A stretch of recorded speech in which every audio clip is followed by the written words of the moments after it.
বন্ধুরা, রাজরাজেশ্বরী রানী ভবানীর এই পর্বে দেখা যায় ভবানী কান্নাকাটি করলে ইন্দুবাবু বলছে ওর মন যে খুবই নরম। সত্য তখন রামকান্তকে বলছে এই অবস্থায় বৌঠানকে তুমি শান্ত করতে পারবে।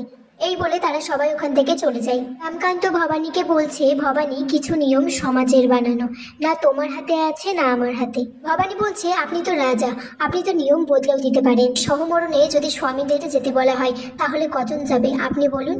রামকান্ত বলছে, ভবানী, আমি তোমার মনের অবস্থা বুঝতে পারছি, কিন্তু সমাজ ব্যবস্থার বিরুদ্ধে গিয়ে কোনো কাজ কি করা যায়? আমাকে কিছুদিন সময় দাও, আমি ঠিক একটা বন্দোবস্ত করব।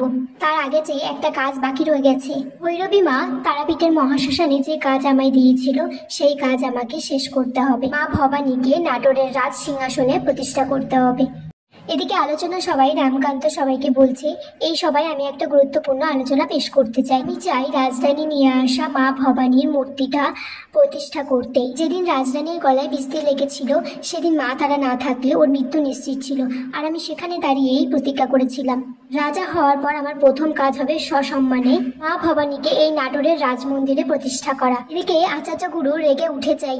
তখন ভবানী বলে, আচার্য গুরু, আপনি দয়া করে এত রাগ করবেন না, তাহলে তো আমরা আলোচনা সবাই কিছু করতেই পারবো না।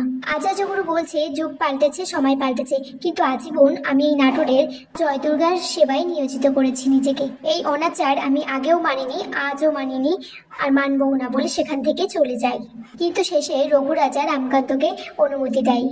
ভবানী স্নান সেরে আয়নার সামনে দাঁড়িয়ে থাকলে রামকান্ত সেখানে পিছনে আসে।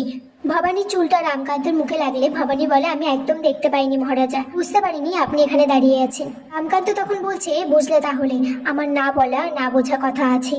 ইন্দুবাবু সেখানে হঠাৎ করে চলে আসে, আর ভবানী বলে, আমি তো নিত্য পুজো করছিলাম। ইন্দুবাবু তখন বলে, হ্যাঁ নিত্য পুজো তো করছিলে, কিন্তু মা ভবানীকে না, আমার ঠাকুরপোকে।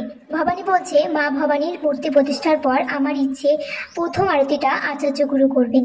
রামকান্ত আর ভবানী মা ভবানীর মূর্তিটা নিয়ে গেলে পিসি ঠাম্মা বাধা দেয়। আর এখানে আজকের পর্ব শেষ হয়ে যায় বন্ধুরা।